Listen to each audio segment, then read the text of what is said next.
Hi, radiant woman. Let me ask you something. Do you feel the pull to walk where the earth still remembers so you can remember why you came here? You came to anchor light, to awaken codes, to activate truth and all that your soul left for you to remember. These aren't just travels. This is deep transformation. This is soul work. And it will change how you show up in every part of your life.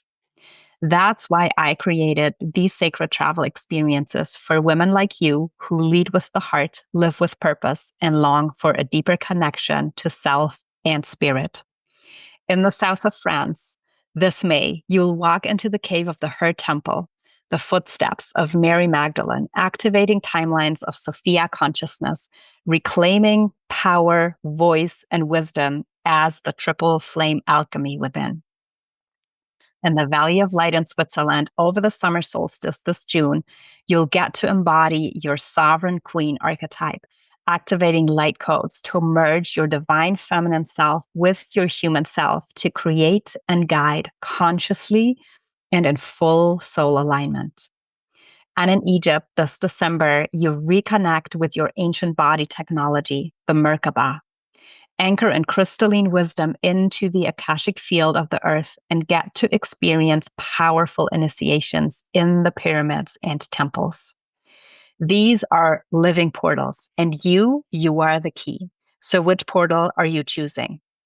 If your heart is vibrating, if you feel a call in your bones, then this is for you. It is time, sister.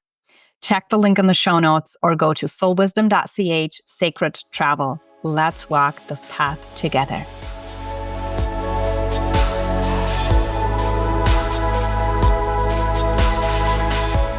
Welcome, beautiful seekers of the sacred. I am welcoming you back, and I am so excited to share this piece of land with you that is dear to my heart and also dear to my guest's heart as well. We are taking you to Iona, this beautiful gem in the middle of the Hebridean Sea. So welcome to another episode for the magic and mystery of the Sacred Isle of Iona. And I have Priestess Darcie with me. Darcie is a healer, a guide, a mentor, a priestess, and I find a total unicorn and mermaid. And I had the honor to travel to Iona with her. I think it was 2 years back. So welcome, Darcie. Thank you so much for having me. I'm so excited to be here and connect with you and all of you. Yeah. I mean, there was nobody else that I wanted to talk about, this this very special island than you. And so my first question to you is how did Iona find you? Well, Iona found me from my very beginning of my priestess path, actually. It's been something that's kind of been weaving its thread through me for a very long time.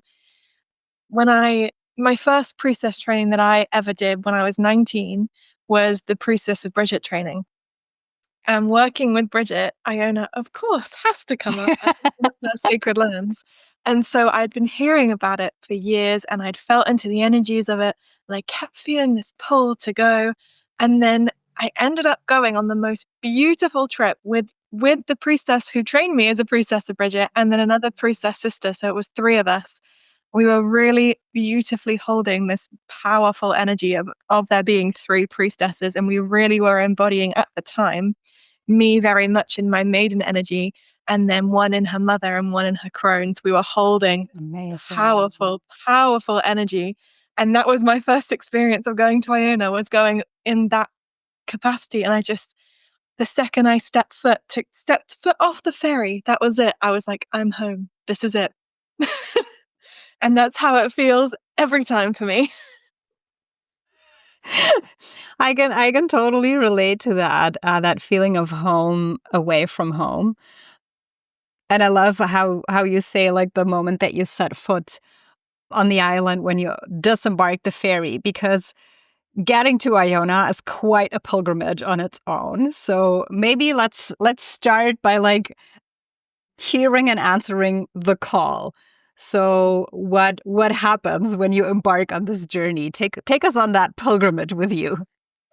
So it's a really beautiful exploration to find your way to Iona in the first place, because it is remote, and that is something incredibly beautiful, but it also has its challenges and its opportunities for, lots of lessons and learning about yourself. You definitely find out a lot about yourself along that pilgrimage to get to Iona. It's very, very special, and it's something that I've actually done because I've been so many times. I've done, I think, apart from like helicopter, I've done it every way you possibly can. So I've tried it in every possible route. I've connected in different ways, whether it's flying into Scotland and then getting trains or getting taxis or driving the whole way, or depending where you're coming from in the world. It's definitely a journey, but it's one that is so incredibly beautiful and so powerful. Oh, my cat just wants to make That's the confirmation. It's like, yes.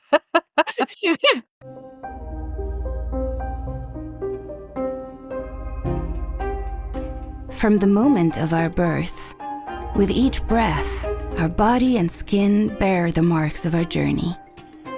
It becomes a living canvas. Joys and struggles leave their mark. Just as the seasons change and nature perpetually renews itself, so does our body. Health, beauty, harmony, all emerge from the eternal cycle of restoration.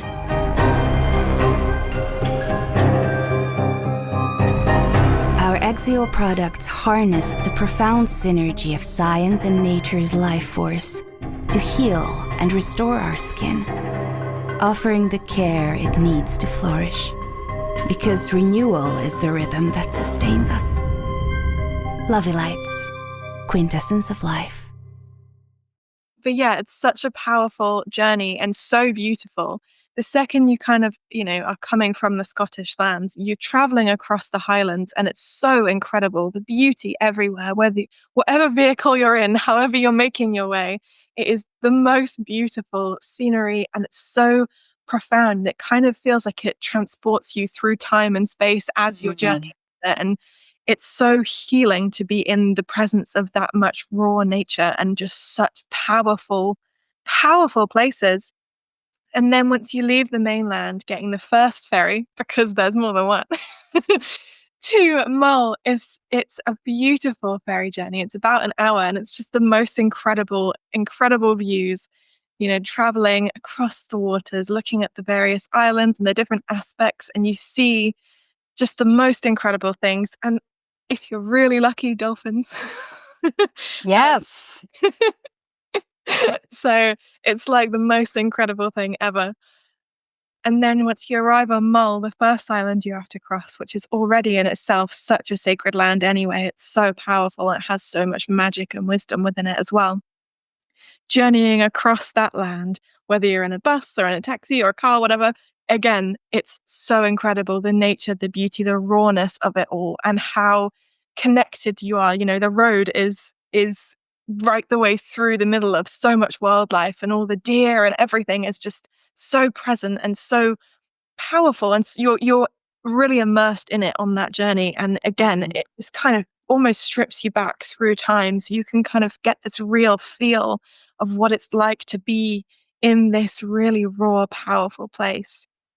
And then you eventually get to the next ferry, which then is so powerful again when you first get to see Iona, and you can just feel its energy, and it's just this radiating and powerful place where you can feel the peace and the love just flowing from it, this incredible ancient land. And it's the most beautiful, beautiful journey. And yes, it can be a pilgrimage, and yes, the challenges and trying to schedule everything in the right way can feel like it brings up a lot for you, but it's such a powerful way to connect deeper to yourself, to surrender to Iona and know that she's going to get you there. She'll get you there. You're meant to be there, you'll be there, and she'll call you and support you on your way in, and it will happen exactly as it's meant to every time, even if that's not what you thought it might be. Yeah.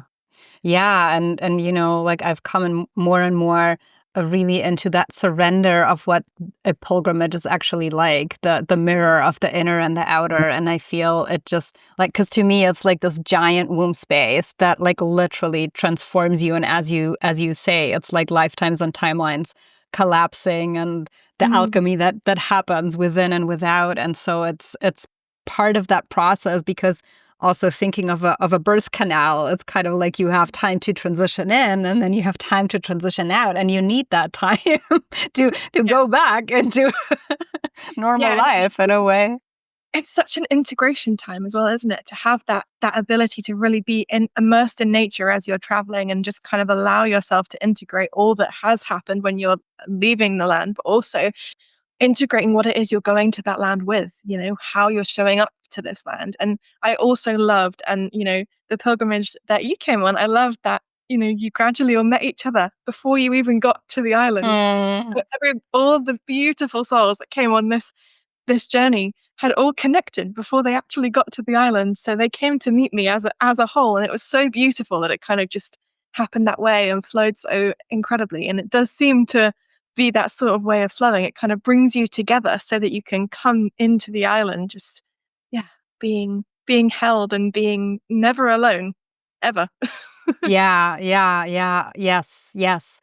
And still, I remember that one day where it was like very stormy or even rainy, and we were in that cozy space inside, and I was looking out the window on that rough sea, and the ferries weren't going, but I was just in awe about that, as you said, like rawness of nature, and how it has this like it has this beauty, and at the same time how exposed you are, but how you are part of that too, and how that there is a rawness inside that wants to come out and be seen and have a voice, and so that was beautiful. I mean, the pure power behind that, it's so incredible. And also how it feels so, I always find that Iona feels like it's going to protect you, even amongst all of that, it feels like there's this sanctuary, this hearth fire that she's going to hold you and keep you warm with, no matter what's going on outside, like in the full chaos of the storms. I've been there in some pretty crazy storms. And every time there's never any, you kind of think, oh, that's quite crazy. But actually, it's beautiful, and you don't feel unsafe. You feel this like sense of it's going to be okay. The surrender, the acceptance of holding, and knowing that you're a protected energy being in that space.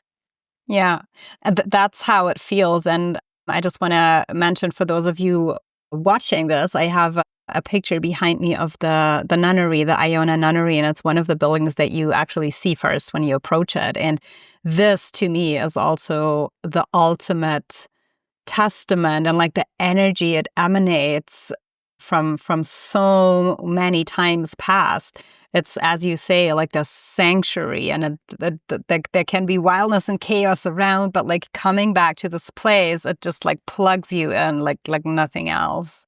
Yeah, and the pure peace in the energy there is so profound. Like the way it both kind of comes from within you and envelops you at the same time. It's this real meeting of like your own inner peace with this incredible place that just holds you as you are, with total acceptance, with total love, and knowing that you are complete and whole and everything you need to be in that space. And it's the most beautiful thing. I love that. So guide us around a little bit. So we've stepped foot on. Where do we go first? Well, this is one of my fun things as well. I love that when I run my pilgrimage, my retreat on Iona, I do not create an itinerary, because you can't. The way it flows is so entertaining, but you have to surrender to the weather. So I have places that we'll of course visit, which are really powerful and profound for many different reasons. So some of those places obviously include the Nunnery, which is such a powerful place of this real feminine peace and wisdom. And you can really feel the presence of all of those women who have lived and worked and devoted their life to that space. It's so powerful and so profound. And then if you continue walking on down the road because there is only one, to the next magical sacred site you get to. You come to the Abbey. And Iona Abbey is incredible in so many ways. The building itself is beautiful, and it is just such a thing to be in awe of, just how it stands and the beautiful windows and the stained glass. It's just something for me that I always love. And it feels so hugged by the elements, with the moss growing on the stones, and you know how like held it is by the elements, by nature. And it has some really beautiful things, including a stained glass window of Brigid, which is really powerful and you don't get to see very often. And for me, that's a very, very beautiful and significant piece. But also it has this incredible altar made out of the Iona marble, which is the most beautiful and intricate thing. And it's just something incredible to be able to touch, to feel, to connect with. And yeah, there's so much power and magic in that. And it has a beautiful kind of experiential museum as part of the Abbey. It's very small, but it has these incredible kind of soundscapes and stuff that hold you in the history. And it's really beautiful to read about it and take what you want to take from what they've written and add in, feel into maybe what you might feel the truth is. There's definitely lots of room to feel into your own connection of the land, of the sites, of these things, and what they really were for, what they really represent.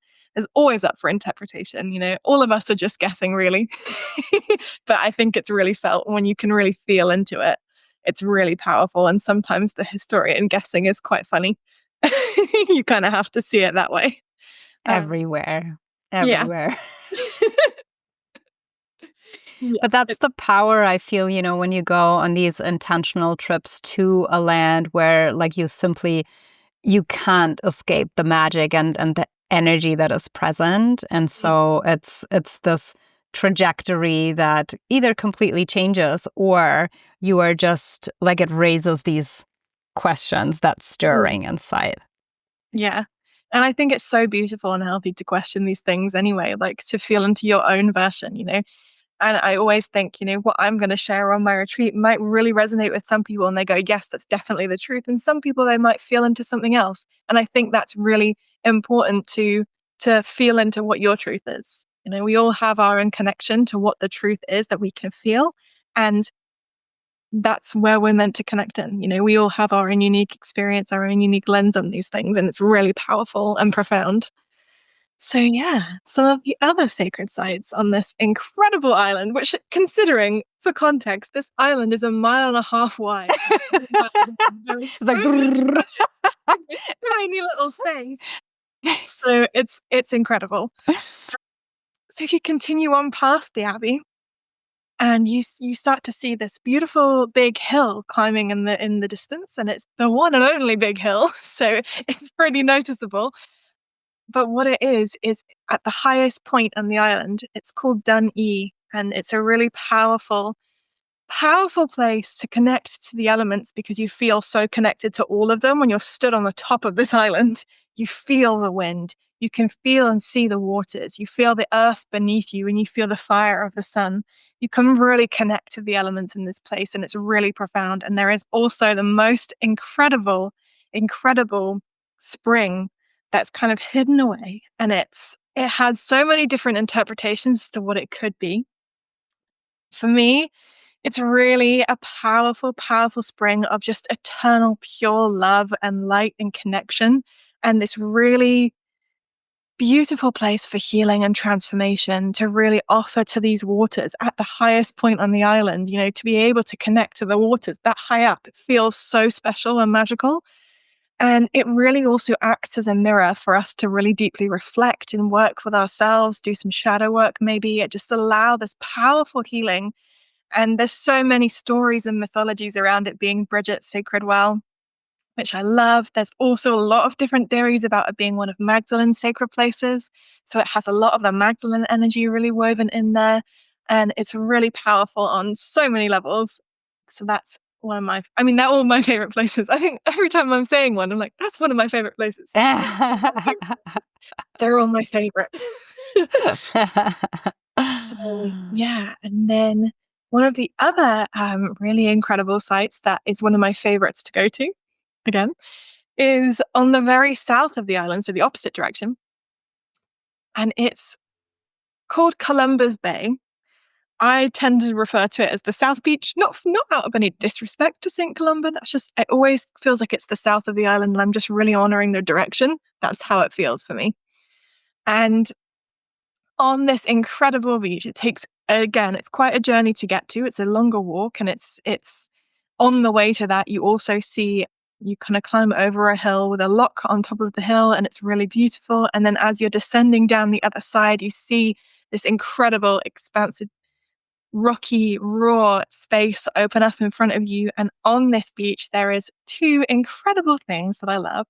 One is a labyrinth, and I always use this labyrinth to offer and to hold for myself and for whoever I'm journeying with a rebirth ceremony, a reconnection to the self ceremony. There's this really profound ability to walk with the labyrinth, and it's something that I do a lot of work with in my own practice, and I facilitate, in my own work and with others. And it's a really powerful thing to do labyrinth ceremonies, and I love them. And there's also a Brigid's cross in stones laid out on this beach. And as a priestess of Brigid, and the other priestesses of Brigid that I know, anytime we return to the island, we make sure we kind of keep it up a bit. We go and find some more. If anything's got missing from it, we'll go and make sure it's all got the right shape in it. It's got everything it needs, and we'll just reconnect and call her back into that space. And it also directly faces Ireland, which again is Brigid's land. So it kind of makes so much sense that it's there, and it's so powerful and so special.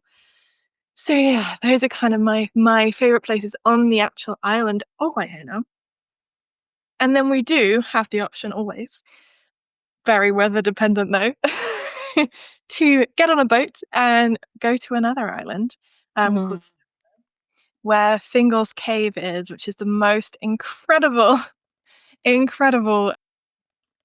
birthing cave, powerful like portal of energy. It feels again so raw, even on a completely clear sunny day, it's raw, it's rough, it's powerful. It holds this cauldron of transformation within its energy. And it definitely puts some people really on their edge to even see it or be around it. And it's a really interesting thing to see what this kind of magical cauldron bubbles up for you, what it brings up for you to work with and hold in this space. And it's just the most incredible space. And then once you can either walk into the cave, or you can climb up to the very top of it. And it's this beautiful grassy expanse on the top of this island. And it's really small. And you can just sit and watch and see the ocean and the waves and how they come in. You can literally watch the current of the ocean and really connect to the waters and the power there. And it's so magical. And when we went, we were so lucky. And so honestly, it was so special and so divine that on our boat trip, not only did we have the best weather ever for doing that trip, but the dolphins. We had all the porpoises come out, and they're so afraid of boats, and they don't ever come near boats. And, even the guys on the boat were saying it's rare we see these, And it was so incredible to just have that magical moment with these incredible beings. And yeah, and we saw seals and all sorts of stuff on that trip. So it's a really special one. But yeah, it's definitely a weather dependent one, because if you can imagine how raw and rough it is on a good day, it's a little bit terrifying on a bad day. So it's definitely a surrender to the elements. Yeah, definitely it is. But well, for everybody listening, watching, if you ever get a chance to do that and you are there, it's totally worth it. And I can just say, like, for me, there was such a pull from Fingal's cave to actually be there and go and feel the energy for myself, because of course you can connect to a place remotely, but it's still this added layer of what happens in that body remembrance that is really triggered in your cellular system once you like set foot on the ground. And there was I just remember this powerful connection that I was feeling to Brigid's pool that you mentioned. Like this, there is somehow like an energy portal for me that weaves in with the sound of Iona, and to me it felt like like a sound temple, like an ancient sound temple. So it's definitely a place to check out. Oh, it's giving me chills even talking about it. And then, I would love for you to speak about Brigid's mantle, if you can tell that story, because I find it's very beautiful. Yeah. So one of the theories around, actually, it's around the whole of the UK, which is a really special one, is that Brigid was kind of this priestess leader, in my opinion, and this beautiful goddess holding this space in mostly over in Ireland, but she didn't really have anywhere that was specifically hers at this time. And she went to the king of the land at this time and wearing her cloak, and she went to go see him to ask for land for her to look after her animals and her people and to really give them somewhere beautiful and special and expansive to connect to. And what happened in this exchange was the king kind of thought he could, be cheeky and funny and say, you can have as much land as you can throw your cloak over. And so, Shiva was like, that's fine. Threw out her cloak and it covered, and depending on on which version of the myth, it either covered the entirety of the UK and that was all now hers. It covered all of Ireland in one, or it can in others. There's a place on Iona which is known as her mantle. It is the most beautiful. In this really rocky and rugged island, there's all of a sudden this big green expanse, which they've actually turned into a golf course. Because why not? I guess. But this beautiful green expanse that has just kind of all of a sudden it just smooths out, and it's this real feeling of peace and like maybe that's where she laid out her cloak, and it rippled out and covered this incredible, beautiful space, and it just holds this energy of peace and also this kind of like real like empowerment, like, yes, we can claim our own space. And, you can tell me I only have this much, but actually, you might think that, but actually, it's very powerful. It's very big. It's very expansive. We have all of this within us, even though we might just be, one little woman. What we can carry is huge. What we can hold is expansive. And that's so powerful and such a beautiful message as a priestess, as a woman, as a healer in any capacity. It's really powerful to have that with us. So there's a really special space on Iona to connect to that directly, which is so powerful. I love that. To me, it's such a weaving place of like where so many legends, myths, archetypes, consciousness, energies, even like civilizations come together.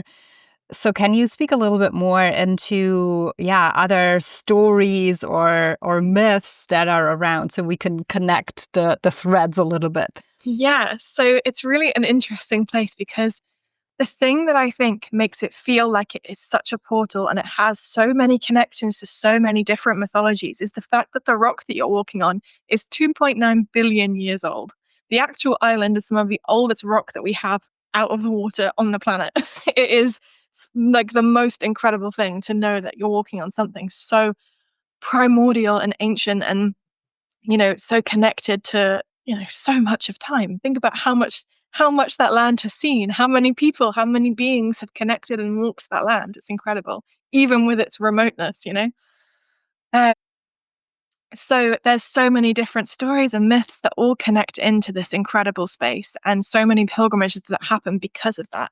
And for me, definitely there's a lot of connection to Brigid and her stories there. Her presence for me feels very, very felt in every part of Iona. You can really feel her as you walk the land. And some of the other myths and theories that are coming more and more to the surface, but are really, really founded in this deep knowledge and academic research is really interesting, is that Mary Magdalene is from these islands. So most of the theories have her as being from Mull. A lot of them say she's visited Iona. It's very much her land. And the reason that these theories have kind of come to light, and there's so many incredible scholars who've written so much about this. I'm trying to think of this. There's so many. Annabelle de Boulay has written a lot about this. She is like one of the leading experts on Mary Magdalene for me, and she holds so much academic knowledge on it.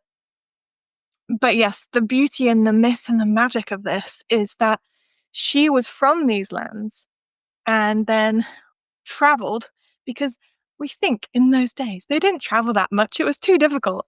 They traveled way more than we do, you know? It's like travel was so huge and such a big thing. And there's so much evidence of things like Jesus, Yeshua being in the UK. We have proof of that in Glastonbury and Avalon. You know, it's a really powerful thing to like look at the different ways in which they traveled. So one of the theories is that after his death, that she then traveled back home all the way up to the Hebrides, to Mull. And there is actually in one of the churches in Mull a stained glass window of Yeshua and Magdalene, and she's pregnant. And it gives me chills even thinking about it. It's the most incredible thing. And it's such a, like, why would it be there? Of all places on the planet, why is it on Mull? You know? And there's so many beautiful theories that, you know, where would you want to go if you lost the love of your life and you were pregnant? Home. Yeah. It literally gives me chills thinking about it. So it feels it's real cool to her to come home to the islands, to connect to this incredible space. And it's so powerful. So Magdalene's energy is very present in a lot of the places on Iona. And I felt that before I knew about that, which I thought was really special and cool. So it's kind of nice when you have that, the felt first, and then the knowledge comes in to back it up and support it. I also have had many, many profound Avalonian connections, particularly with the well up on the highest point, where it kind of acts as such a portal. You know, there's a really deep Avalonian presence there. And I've had really profound visits from Morgana connecting in there and really connecting in with the Morgans and the magic and the mystery and the Fae energy up there. And also with Sophia, goddess of wisdom, of the light and the darkness. She comes through in such a profound way on this land as well for me. And Archangel Michael is very present as well across this land. Again, he's acknowledged in the Abbey. And he actually has his own, there's a building named after him in the Abbey. But yeah, he just has this real energy of that protectiveness, of that healing, of that calming, beautiful energy. And it comes through so strongly on the land. And I really feel that in such a strong way. And it's really powerful and really special to have that energy woven through. I love that. And, you know, I just, feel like sharing my experience with Magdalene, because it's so interesting. Like when you say we have these always like these two initiation portals, right? It's the wisdom and the knowledge and like that we want to read about it. But then there's the experience. And I remember when we went, I was listening to that audiobook. I don't remember, but it's a series, and it talks about what you just mentioned, like that Magdalene thread and like the physical presence emanation of her being birthed. And like my mind couldn't piece it together. It was just like, no, like it's not possible.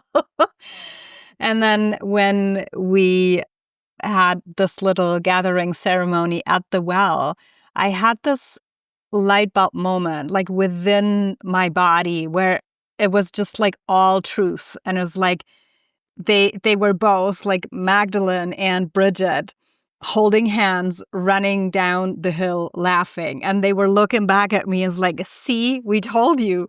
And it was just like, you know, when you have these like moments of gnosis where everything collapses and you're like, I get it. And then before your mind can even grasp it, it's like gone again. But it was really cool and really profound. And I definitely, feel that this well, it's both. It's such a Stargate and such an Earth portal. So there is like this two-way connection, maybe even, time travel, whatever. So, but it's happening, and it's happening there. Totally. Yeah. Holds so much magic. And it's so interesting because, again, like just on a personal level, my two main deities that I work with are Magdalene and Brigid. And they were before I went to Iona, and I did not know why. I could not understand it. They didn't make sense that they were coming together. I was like, but they're from such different lineages. They're from such different spaces. But they're not. No. So Yeah. I love that. So you've given a lot of clues, but like very specifically, what do you feel from your own experience and also taking people there? What is the alchemy that people get to experience that Iona holds? Rebirth in every way possible. For me, she is such an island of rebirth. It is this incredible, and like in every possible way, she holds of all the people I've kind of brought to her, and all of the times I have been, there has always been a massive rebirth, never in where you think it's going to be. But there has always been this real profound rebirth, and with that rebirth, a lot of clarity about what it kind of feels like clarity around values. Like it's bigger than just like clarity around like a specific thing. It's like this really big, expansive clarity around what matters in life to you. That kind of is what she brings, and it's really powerful. And yeah, from the trips that I've been going on, I know that people have come back and changed their career. They've come back and created new offerings. They've come back and just totally transformed their life in so many different ways. And for me, every time I have stepped foot on that incredible island, I've come back and something really profound has shifted within me. I find that I become deeper and more connected to myself. I feel the voice that I have comes more from my heart and my soul. It comes from this deeper, more rooted, more anchored, more authentic. Not that it was ever inauthentic, but like more authentic, more, connected to that sword of truth, more, just richer, deeper, like realer, more raw, exactly like the elements and the beauty of Iona. And one of the things that I think allows this initiation is that you can't pretend to be anything when you're on Iona, because there's literally no possible way to be. Like you have to just be real, because that's what it demands of you, like the elements, you're going to be blown about and, connected to that real raw version of yourself. And it's such a place to anchor in to that rawness within yourself and allow that to blossom into these really powerful gifts, and to see that where you have so much magic within yourself, she kind of reveals these mysteries within yourself, I find, and she really holds so many codes in so many different ways. So yeah, it's definitely she holds the biggest rebirth portal that every time I go, I think, right, I'm ready to come back a different person, because I know I'm going to. Yes. And, I just want to add, so for me, it was a total conception portal, because it was actually there, like during our time together, when the idea of that podcast came to me, and I remember like speaking to you about it, and now it's here. We just had the 1-year anniversary, and it all happened on Iona. So Yeah, it's definitely big inspiration, and I love that. And it makes me so happy that I'm here talking on the podcast, that you called in, that you allowed to, come in on Iona. Like, how special is that? Who would have thought when we were stood there walking along the land that this would be where we are? Yeah. Yeah. Yes. Yeah. Wow. Big initiations. Mm-hmm. So, okay, tell us what's happening at your upcoming retreat. It's in September. Yes. So the retreat that I'm hosting next is on the 21st to the 26th of September this year. And it is going to be 5 days of rebirth and magic. But also messy, chaotic, beautiful.